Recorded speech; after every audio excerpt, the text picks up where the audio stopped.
नमस्कार, बहुत स्वागत है आपका नौ की बात में। मैं हूं आपके साथ शैलेश पांडे। बांग्लादेश में हो रहे हैं तमाम हिंसा के बावजूद एक बार फिर उसकी चिंगारी अब भारत तक आने लगी है। पश्चिम बंगाल में अगले साल होने वाले विधानसभा चुनाव से पहले सियासत तेज हो गई है। केंद्रीय गृह मंत्री अमित शाह पश्चिम बंगाल के दौरे पर हैं।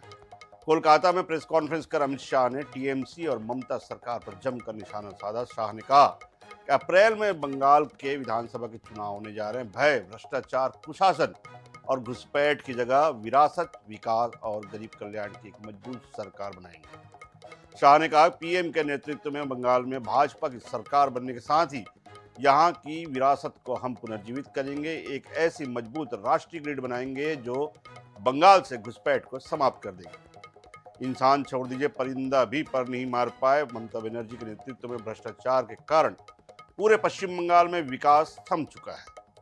15 अप्रैल 2026 के बाद जब पश्चिम बंगाल में भाजपा सरकार बनेगी तो हम बंग गौरव और बंग संस्कृति को एक बार फिर से जिंदा करेंगे। वहीं शाह के बयान पर पश्चिम बंगाल के मुख्यमंत्री डॉक्टर ममता बनर्जी ने पलटवार करते हुए कहा कि शकुनी का चेला दुशासन बंगाल में जानकारी इकट्ठा करने आया है। जैसे ही चुनाव आते हैं दुशासन और दुर्योधन दिखने लग जाते हैं।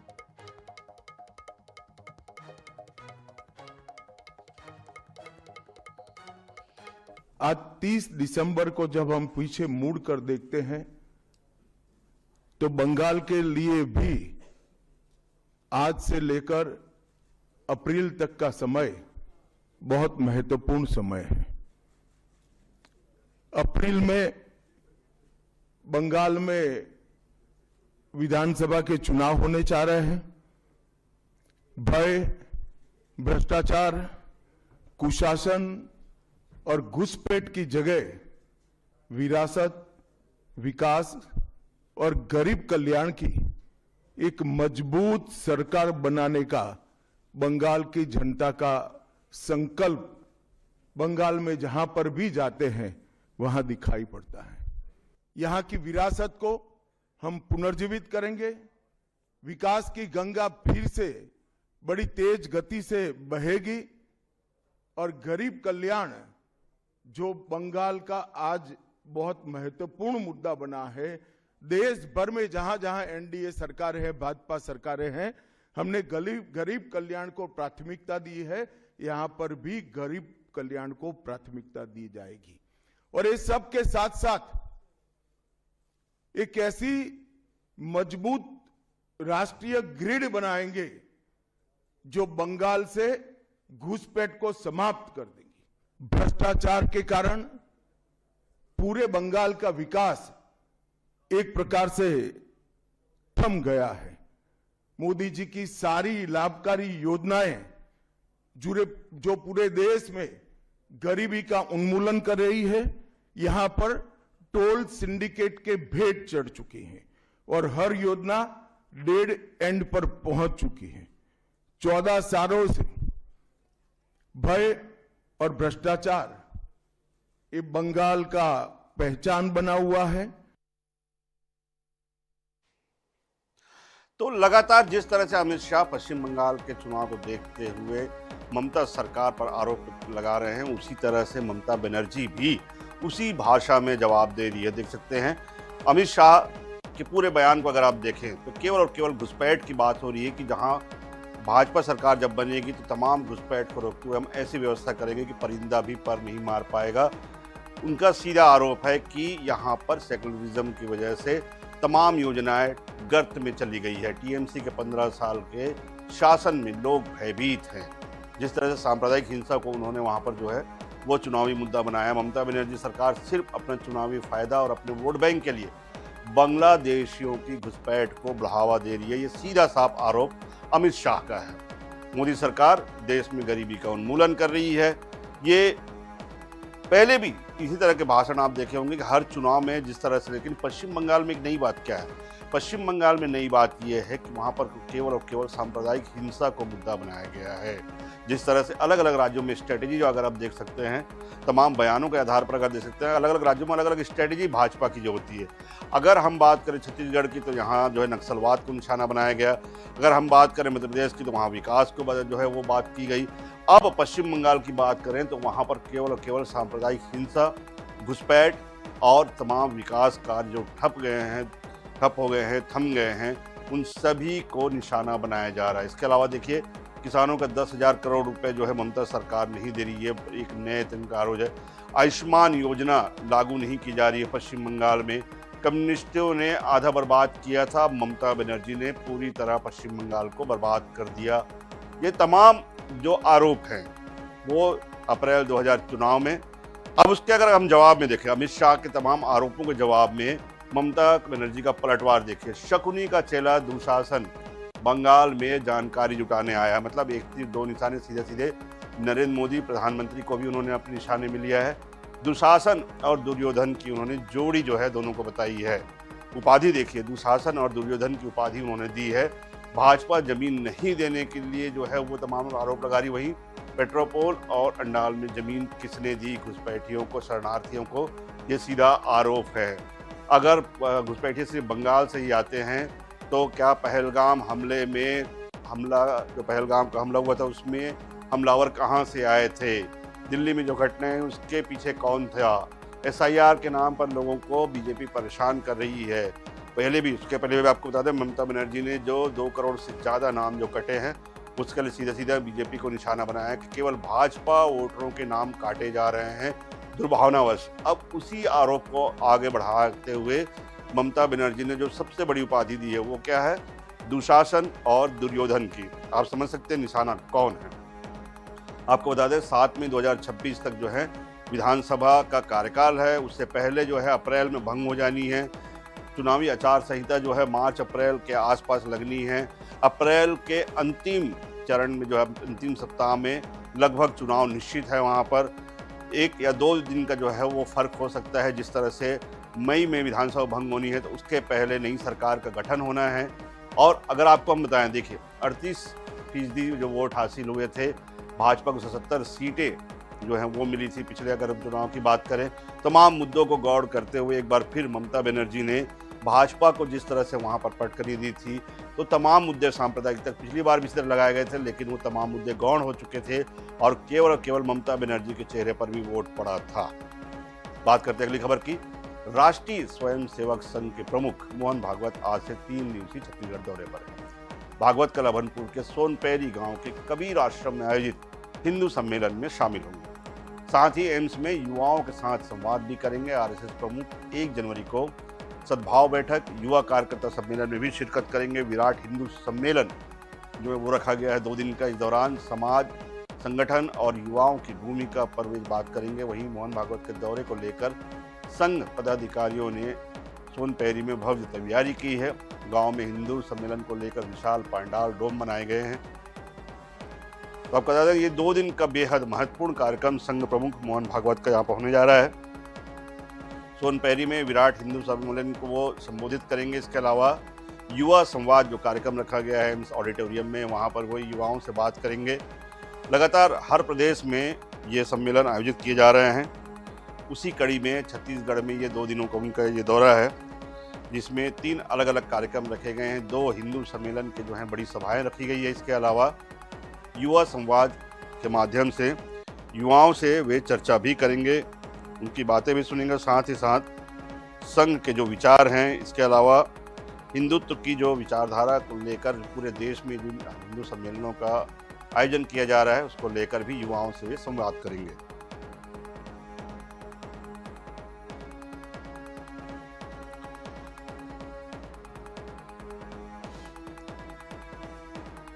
बात करते हैं अगली खबर की। रानी तराई के साप्ताहिक बाजार में पुलिस ने नकली नोटों के साथ पति पत्नी को रंगे हाथों गिरफ्तार किया है। आरोपियों ने बाजार में सब्जी और अन्य सामान खरीदने के लिए 500, 200, 100 रुपए के नकली नोटों का इस्तेमाल किया था। इनके कब्जे से कुल 1,70,500 रुपए के नकली नोट, कलर फोटोकॉपी, प्रिंटर और पेपर बरामद किए हैं। दंपति के खिलाफ केस दर्ज किया गया है और आगे की कार्रवाई जारी है। तो आपको बता दें दुर्ग से ये बड़ी खबर है, जहां पर पुलिस ने नकली नोटों का जखीरा जो है वो बरामद किया है। पति पत्नी को इस मामले में रंगे हाथों गिरफ्तार भी किया गया है। बाजार में ये नकली नोट खपाने की फिराक में थे। बताते हैं पुलिस क्या कह रही है इनके बारे में। दो आरोपी पकड़े गए हैं, उनसे लगभग 1,70,000 के नकली नोट बरामद हुए हैं। दोनों व्यक्ति नकली नोट के कार्य में संलग्न थे, उसमें से एक का पुराना अपराध चोरी का भी अपराध है। इन्होंने नकली नोट बनाने की जो तकनीक है यूट्यूब से सीखी थी और उसी का अनुसरण करते हुए कलर प्रिंटर लेकर कलर प्रिंटर को इन्होंने ऑनलाइन मंगाया था और ये उसमें से बना रहे थे। और जो पेपर यूज करते थे बॉन्ड पेपर था, प्रथम दृष्टि ही देखने से पता लग रहा था। तो ये पूरा जो दंपति के बारे में खुलासा किया पुलिस ने, लेकिन अब इनकी कहानी सुनाते हैं कि आखिर इस दंपति के सामने ऐसी क्या मजबूरी थी कि उन्होंने इस नकली नोट के धंधे में जो है अपने आप को झोंक दिया, और उसके अलावा किस तरह से ये सीखते थे। तो यूट्यूब से इन्होंने जो है पूरा सीखा था, बताया ये भी जा रहा है पुलिस का ये कहना, जो उन्होंने पुलिस को अपनी स्टोरी बताई है कि वो कर्ज से परेशान थे, काफ़ी कर्ज था उनके ऊपर, इसलिए उन्होंने ये काम जो है वो किया है। और शक ना हो इसलिए नोटों को पुराना दिखाने के लिए उस पर मिट्टी लगाया जाता था। ऑनलाइन प्रिंटर मशीन जो है वो मंगाई जाती थी ताकि किसी तरह की खरीदी के कोई सबूत ना मिले। इसके अलावा घर पर ही 500, 100 और 200 के वो नोट छापते थे जिसे आसानी से बाजार में चलाया जा सके। हालांकि क्वालिटी जो ऐसी थी कि तुरंत जो है उन्हें समझ में आ गया कि ये तमाम नोट नकली है, ख़राब प्रिंट क्वालिटी थी, इसीलिए बाजार में ये खपने से पहले ही ये दंपति पकड़े गए। 1,70,000 के जो है वो तमाम जो नोट है बरामद किए हैं पुलिस ने। दंपति के अनुसार वे कर्ज से काफ़ी परेशान थे और इसीलिए उन्होंने इस काम को जो है करने की योजना बनाई।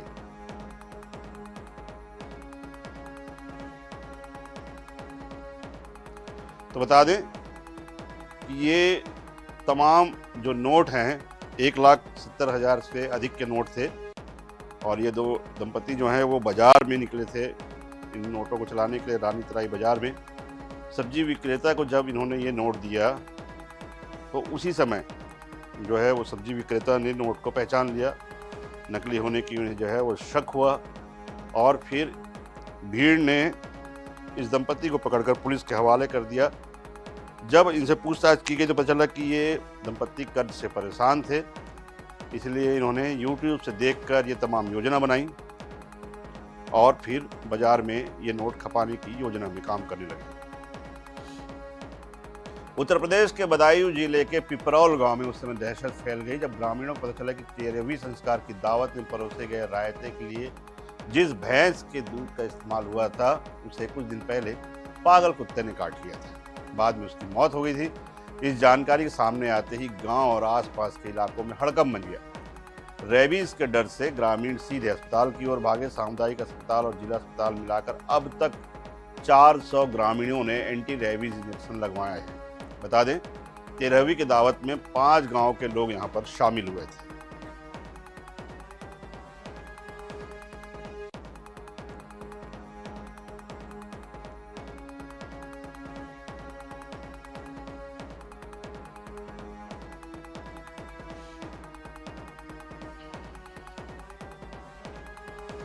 तो ये लोमहर्षक मामला क्या है आपको पूरा बताते हैं हम कि पूरा जो 400 लोग वहाँ पर जो जमा हुए थे ये जमा हुए थे दावत में।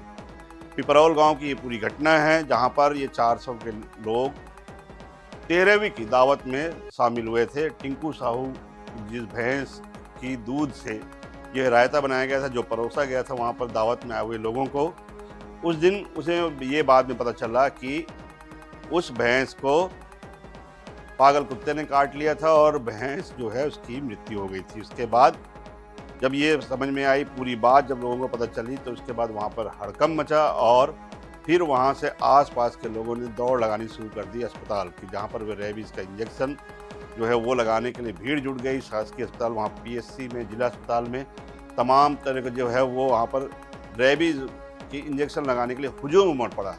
एक हड़कंप सा वहाँ पर मचा कि जिस दावत में उन्होंने रायता जो पिया था वो रायता उस भैंस के दूध का था जिस भैंस को पागल कुत्ते ने काटा था और उसके काटने से इस भैंस की मृत्यु हो गई थी।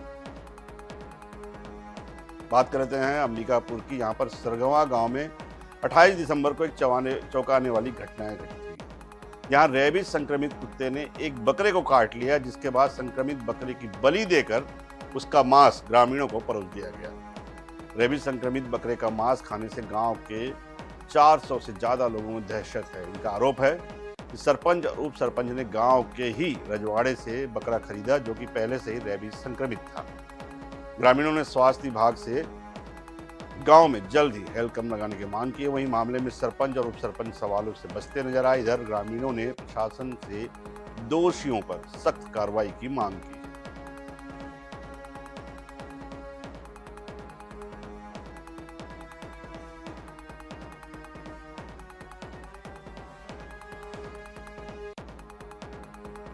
अट्ठाईस तारीख को अपने गांव में निकाली का प्रोग्राम था, जो पूजा पाठ किया जाता है, पूरा गांव वाले बैठ के वहाँ खाते हैं। उसी के बीच किसी बकरे को कुत्ता ने चावा था, तो निकाली के अंदर उसको कटा हुआ बकरे को खिला दिया गया है। कितना बकरा कटा था? कम से कम 12 बकरा था। अभी क्या माहौल है गाँव का? गाँव का माहौल थोड़ा अशांत टाइप के है। कितने लोग? कि रेबीज का डर है कि क्या। गांव में निकाली पूजन होता है हर 3 साल में, देवी देवता लोग को चढ़ाते हैं। तो गांव के जितने भी जेंट्स लोग रहते हैं ना, तो लोग जाते हैं उसका प्रसाद उसाद लेने खाने के लिए। तो कितने बकरे कटे थे उस दिन? लगभग 15 आसपास कटा था। उसमें एक बकरा बीमार भी बताया जा रहा जी है। जी, इसमें पागल कुत्ता शायद काटा हुआ था, जिसको पूरे 400 आदमी में बांट के खिला दिया गया है। और हम लोग को जानकारी भी नहीं था। तो ये बड़ा अजीब सा जो मामला है यहाँ पर अंबिकापुर में सरगवा गांव में, यहाँ पर जो है वो दावत रखी गई थी। उसके बाद सरपंच और उप सरपंच के द्वारा जब दावत में वहाँ पहुँचे लोगों ने बकरा भात खा भी लिया, प्रसाद के रूप में इसे परोसा गया। उसके बाद में ये जानकारी सामने निकल कर आई कि वो बकरा जो था वो रेबीज से संक्रमित था। 400 से अधिक लोग यहाँ पर जुटे हुए थे।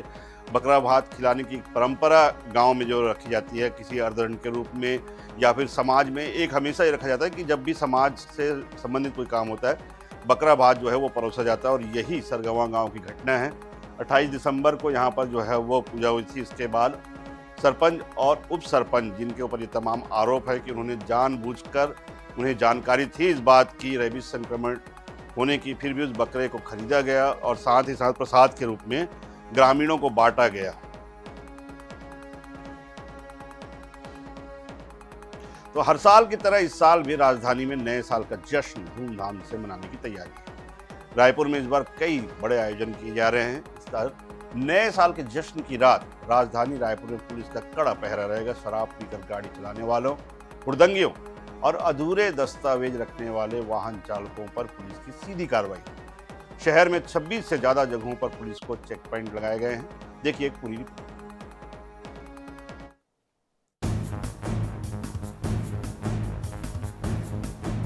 31 दिसंबर की रात राजधानी रायपुर में नए साल के जश्न के दौरान सुरक्षा व्यवस्था को लेकर पुलिस पूरी तरह से अलर्ट मोड पर है। शहर के एंट्री पॉइंट से लेकर प्रमुख चौक चौराहों तक कुल 26 स्थानों पर पुलिस चेक पॉइंट बनाए जाएंगे। रात के समय सड़क पर निकलते ही वाहन चालकों की सघन जांच होगी। नशे की हालत में वाहन चलाने वालों पर तुरंत कार्रवाई की जाएगी। नए साल के जश्न को लेकर आयोजकों को प्रशासन से पहले अनुमति लेनी होगी।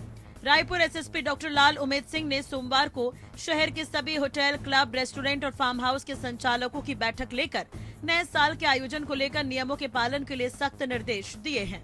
के आयोजन को लेकर के आज जितने भी बार संचालक हैं, क्लब के हैं और वैसे रेस्टोरेंट के हैं, साथ ही साथ फार्म हाउस के जो मैनेजर हैं, के मालिक हैं, सभी को मिला करके एक आज बैठक आयोजित किया गया था। इस बैठक के आयोजन का उद्देश्य यही था कि 31 का जो आयोजन है, आयोजन शांतिपूर्ण, सुरक्षित संपन्न हो और लोग अपने शांतिपूर्ण तरीके से वापस पहुंचे। किसी प्रकार का कोई दुर्घटना घटना या फिर कोई क्राइम घटित न हो, सभी लोग सुरक्षित पथ पर पहुंचे। 31 दिसंबर की रात शहर में पुलिस का कड़ा पहरा। शहर में 26 check point, drunk and drive पर सख्ती। 12:30 बजे सभी पार्टी खत्म करने के निर्देश। बिना अनुमति कार्यक्रम पर कार्रवाई। सीसीटीवी और सुरक्षा व्यवस्था अनिवार्य। राजधानी में प्रवेश करने वाले सभी प्रमुख रास्तों पर विशेष जांच होगी। शहर भर में पेट्रोलिंग टीम तैनात रहेगी। किसी भी पार्टी में सूखा नशा मिलने पर आयोजकों पर भी कार्रवाई की जाएगी। वहीं ज्यादा नशे में पाए जाने वाले लोगों को सुरक्षित घर पहुंचाने की जिम्मेदारी आयोजकों की होगी। राजधानी रायपुर में नए साल के जश्न को लेकर के धूम है। इस बार कई बड़ी अलग अलग पार्टीज फार्म हाउस से लेकर के अलग अलग क्लबों में ऑर्गेनाइज की गई है। वहीं रायपुर पुलिस ने भी नए साल के जश्न को लेकर के गाइडलाइन जारी कर दी है। पुलिस ने भी अपनी तैयारी पूरी कर ली है। शहर भर में 600 से ज़्यादा पुलिसकर्मियों को तैनात किया जाएगा, 26 से ज़्यादा चेकिंग पॉइंट्स लगाए जाएंगे और 50 से ज़्यादा पेट्रोलिंग टीम नए साल की जश्न की रात को शहर भर में घूमेगी। साथ ही साथ शराब पीकर वाहन चलाने वालों के खिलाफ सख्त कार्रवाई की जाएगी। इसके अलावा ओवर ड्रिंक करने वाले लोगों पर पुलिस ने नई गाइडलाइन जारी की है। जिस भी क्लब या पार्टीज में जो लोग ओवर ड्रिंक करते हैं उन्हें घर छुड़वाने की जिम्मेदारी ऑर्गेनाइजर्स की ही रहेगी। कुल मिलाकर के नए साल के जश्न को लेकर प्रशासन भी अलर्ट मोड पर है। कैमरा पर्सन इकराम कुरैशी के साथ मोहम्मद सैन, Anesh 24/7 रायपुर। इंदौर में 31 दिसंबर को लेकर चलाए गए विशेष चेकिंग अभियान के दौरान पुलिस को बड़ी सफलता हाथ लगी है। कनाड़िया थाना पुलिस ने एक कार की तलाशी के दौरान डिक्की से 1 करोड़ 18 लाख रुपए नगद बरामद किए हैं। कार में सवार 3 लोगों को हिरासत में लिया गया है। पूछताछ में रकम एक फार्म हाउस तक पहुंचाने की बात सामने आई है। पुलिस को हवाला के जरिए लेन देन की आशंका है। पुलिस ने रकम जब्त कर आयकर विभाग को सूचना दे दी।